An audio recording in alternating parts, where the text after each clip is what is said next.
While Kendrick Lamar and Drake, two of the biggest rappers in the past decade, were going head to head releasing diss tracks on one another, there was another beef that was drowned out in all the noise, and that was Chris Brown versus Quavo. Chris Brown and Quavo were beefing and releasing diss tracks that were actually full of some pretty crazy bars, but unfortunately it seems like Kendrick and Drake were stealing the show, with many people saying their beef felt like an undercard, which has left many people wondering why Chris Brown and Quavo were beefing and what all went down when it happened. So let's look into it. The main reason this beef started is because Chris Brown and Quavo, along with the whole rest of the Migos, used to be good pals. After blowing up with the song Versace in 2013, along with the iconic Drake remix, the Migos were going up. And as they were going up, they were able to collaborate with bigger artists such as our boy Chris Breezy. They first appeared together on French Montana's track Moses. Then when the Migos released their debut album Young Rich Nation in 2015, they got a Chris Brown feature on the song Just for Tonight. They also played a few shows in Chris Brown's One Hell of a Night tour that same year. Then we heard snippets of the track Who Dis, which featured a remix with the Migos. Although when it eventually came out in 2019,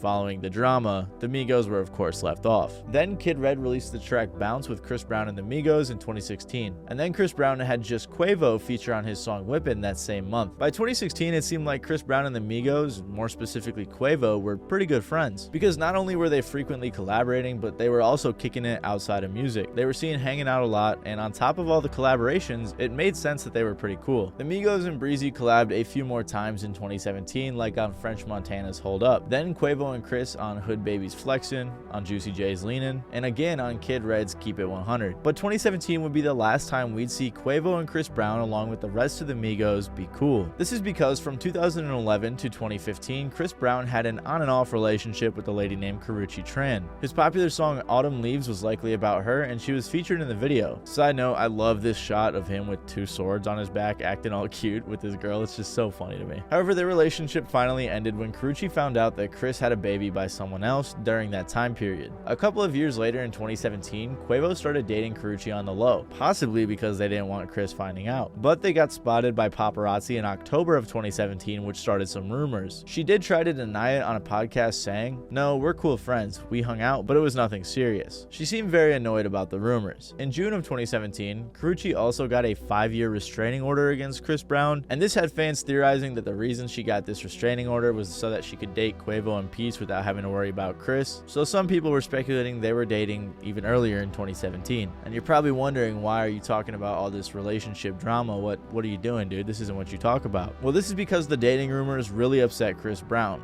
who felt betrayed that his buddy Quavo would date his ex. I mean, even right before the dating rumors came out, Chris was in an interview talking about the Migos saying, "My real friends and brothers, I will never hate on you guys." As one fan said on Reddit, it's a bro code thing no matter how old you are. Once you cross that line, that guy will never f with you. Quavo broke the bro code. So it's understandable why Chris was upset with him. Although you gotta wonder how much Chris really cared about Karrueche if he had a baby with someone else during that time period. But anyways, this is how the beef started. On June 25th of 2017, the Migos had a bit of an altercation with Chris Brown at the BET Awards. According to Billboard, according to TMZ, Chris Brown was wrapping up a premiere for his song Pie with Future when a member of his entourage pushed Quavo. Once Quavo was pushed, a member from Migos team attempted to intervene, but was reportedly punched. In the midst of all this chaos, Chris Brown walked away from the heated skirmish and headed towards his car. There is a video of a bunch of people yelling at each other, but it's pretty hard to make anything out of it.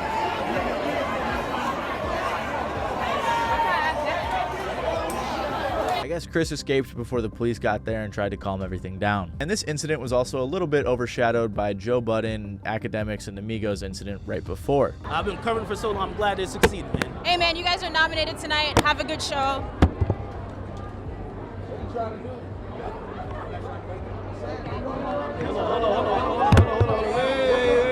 Wait. And of course, you can't forget this iconic clip. I feel like this is like a running joke with you being left off bad and bougie. I ain't left off bad and bougie. You think I'm left off bad and bougie?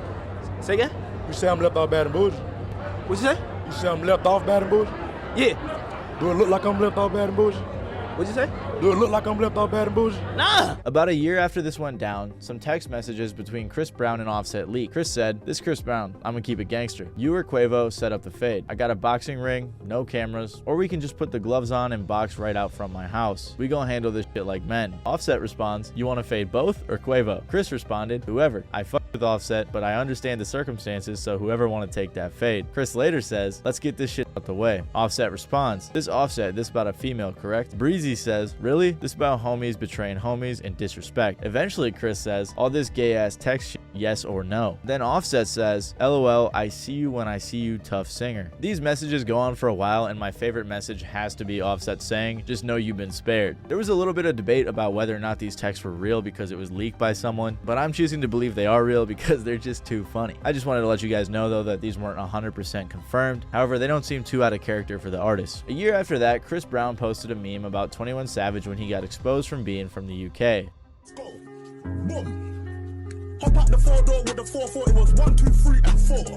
Then Offset commented, memes ain't funny, lame. Then Offset went off on Twitter saying, all the memes and shit ain't funny when somebody going through something. Then they started going back and forth on Instagram. Offset said on his story, I ain't really have too much rap for you on this social media shit, but since that's where you want to take it, tell the people why you had your management reach out to squash this shit. Check my record and check yours. Only people you go toe-to-toe with is women. That's for lames. Oh, and by the way, I'ma smack the shit out you when I see you. Then Chris Brown posted his Instagram DMs with Offset, in which Offset said, where you at? Chris Brown responded, I'm in LA, I'll be home at 4. Like I said before, I'm with all of that. You can run me my fade today, no cap. Then Offset said, Addy, to which Chris said, you know where I stay, Google Maps, my address ain't no secret spot. Then Chris Brown went off on Offset's previous comment, and I gotta say, it's really funny seeing how Offset is saying everything with like 2 words, and Chris is just all caps yelling at his phone. Then Chris posted a few memes about Offset as well, so it was smoke for 2 out of the 3 Migos. To continue the annual clash with the Migos, Chris Brown made a comment about Jack Harlow and Quavo's basketball skills in Bleacher Report's Open Run. He said, they knew who not to ask for on that 2-on-2 basketball. I would have cooked Quavo and Jack on my soul. I guess they wanted a smoke-free zone. Quavo said, Chris Brown ain't cooking nan. And to complete the annual clash, Chris Brown and Quavo were seated next to one another at Fashion Week in Paris. The video went around of them looking real awkward, which prompted a response from Chris. In a comment under a video of them next to each other, Breezy said, can't pick who you sit by. Fuck all that growth shit. I'm not gonna fumble my bag for some little guys. And this is where the internet arguing would stop. Well,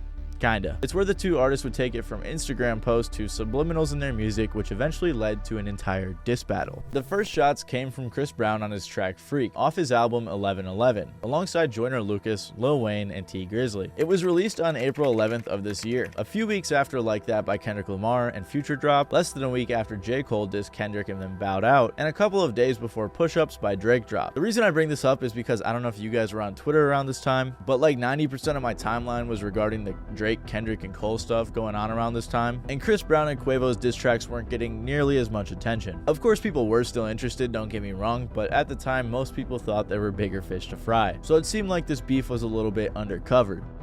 Anyways, when Chris Brown dropped Freak, he said, okay, now fucking my old bitches ain't gonna make us equal. Sipping that 1942 cause I don't do no Cuervo. Freak bitch, she like Casamigos, not the Migos. I don't fuck with bougie bitches, man, that shit is all hype. The first line is clearly directed at Quavo, and then he directly calls out the Migos. And the last line is also a very clear reference to the Migos' hit song Bad and Bougie. This shot was nothing crazy, but it was enough to set Quavo off. This man went straight to the studio and hit Breezy with that Amazon same-day delivery. And after a few hours, Quavo dropped the track Tender. On the hook, Quavo says, you did the bitch wrong and now the bitch gone. She posted with a thug. Call the bitch phone, she won't come home, don't beat her up. It must be the drugs, need to cross out your plug. Here he directly responds to Chris's claims of dating his old girl Karuchi, saying Chris did her wrong so she went with a real man like Quavo. Quavo also referenced Breezy's very public assault on his at the time girlfriend, Rihanna. I'd be surprised if you guys don't know about this. I was 7 when it happened and even I knew about it. Quavo also talked about Chris Brown's drug problem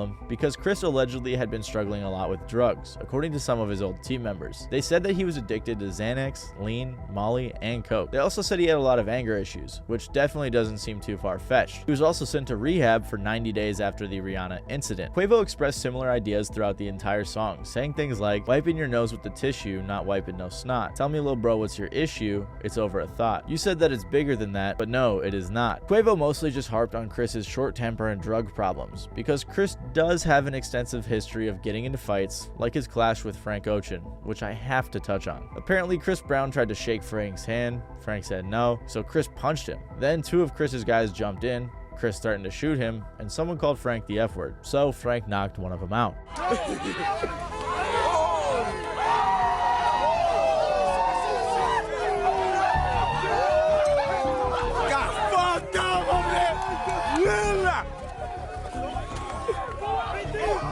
This situation was super funny to me, and the top comment on the fight video is, bro bisexual, but he had to set that security guard straight. But this altercation goes to show how hot-headed Chris Brown is, which Quavo was talking about the entire time. I do, however, think it's important to note that fans weren't really feeling Quavo's track. If you haven't heard it, he's just singing, and a lot of people thought it sounded too soft. It had comments like, the rapper's singing and the singer is rapping. Quavo, good sir, we need to have a talk. A strong breeze done came through. The fact I didn't even know this song existed until Chris dropped Weakest Link says this shit made absolutely no noise. And that brings us to Chris's response track, Weakest Link. A little over a week later, Chris dropped the track Weakest Link.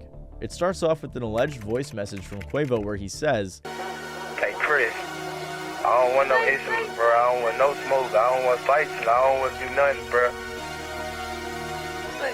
Like, please. If this is real, it's probably from around the time that Chris was sending text to Offset about running a fade. And if it truly is real, that is such a bad look for Quavo. I mean, people were clowning him on Twitter for this. Then Breezy gets into it saying things like, Quavo talking like he a thug, you a bitch with dreads. Can't wait to see the day that you back up all that shit you said. What's all that boss shit you talking? You ain't no huncho. You the weakest link out of your clique, let's keep it a hundo. You fuck my ex-ho, that's cool, I don't give no fuck. Cause I fucked your ex when you were still with her, bitch, I'm up. They say revenge is sweet, now think about that shit. Most of what he's saying here is pretty obvious, but the line revenge is sweet alludes to Chris hooking up with Quavo's girl Saweetie back when they were dating. Then Chris says, I'll put a migo on a ventilator, stop talking about beating girls, you was beating on the elevator. We've seen the tapes, that's devastating. This line refers to the time that a video leaked of Quavo fighting Saweetie in an elevator. Chris continued to say, Fashion Week, they sat me next to your lame ass, I was truly mad. All I kept thinking about was breaking your face, but I gave you a pass. You're lucky I didn't want to fuck the money up, boy I would have broke you in half. Then Breezy dropped the craziest line from this whole track. The line that if you know anything at all about this beef,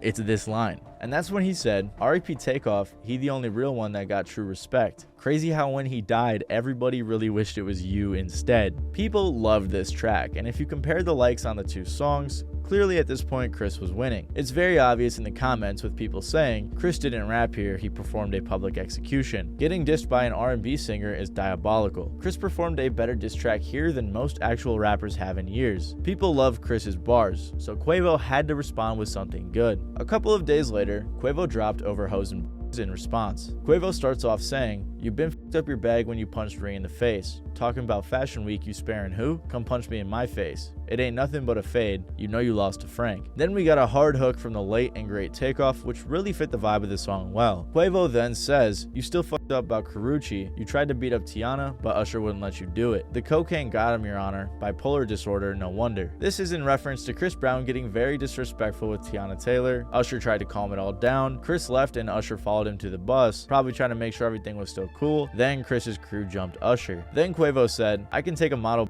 and make her Saweetie, crackhead Michael Jackson, you better beat it. I just think it's funny that this beef also had some Michael Jackson references in it. Also, Saweetie responded to this line, exposing Quavo seemingly trying to get her back. She said, hopefully the model he turns me into replies. And it's a DM from Quavo saying, damn, we used to mean AF to each other, or something like that probably, I don't know. Then Quavo finished his verse by saying, where's your baby mamas at? No, they got plenty tea. See, every time you see me, keep that energy. Can't believe I gotta beat you about some woman beef. People were actually pretty happy with this track compared to Quavo's last one. He was actually rapping, the beat went hard, he had some slightly better bars, and Takeoff's hook went crazy. Although some people did say that using a hook from Takeoff was kind of like a cheat code, or that it just showed that Takeoff was better, but regardless, I think the majority of people liked it. Chris Brown reacted to this song on Instagram saying, Google raps, this shit is poo. Damn, I was excited. That shit don't even need a response. Takeoff rap better. Then he said, come on Quavius, with a bunch of tomato emojis. Like he said, Breezy did not respond to this track, and that was pretty much it for the diss tracks. Until something else happened that was not too good of a look for Quavo. After the diss tracks came out, a bunch of pictures and videos came out of Quavo performing to a very small amount of people for a rapper as big as he is. The show was at the Hartford Healthcare Amphitheater in Bridgeport, Connecticut, with a capacity of nearly 6,000 people, and clearly it was not 6,000 people. This started the theory that Chris Brown bought all of the tickets in an attempt to make it look like Quavo had fallen off. People were clowning on him on Twitter, and the video does look pretty crazy.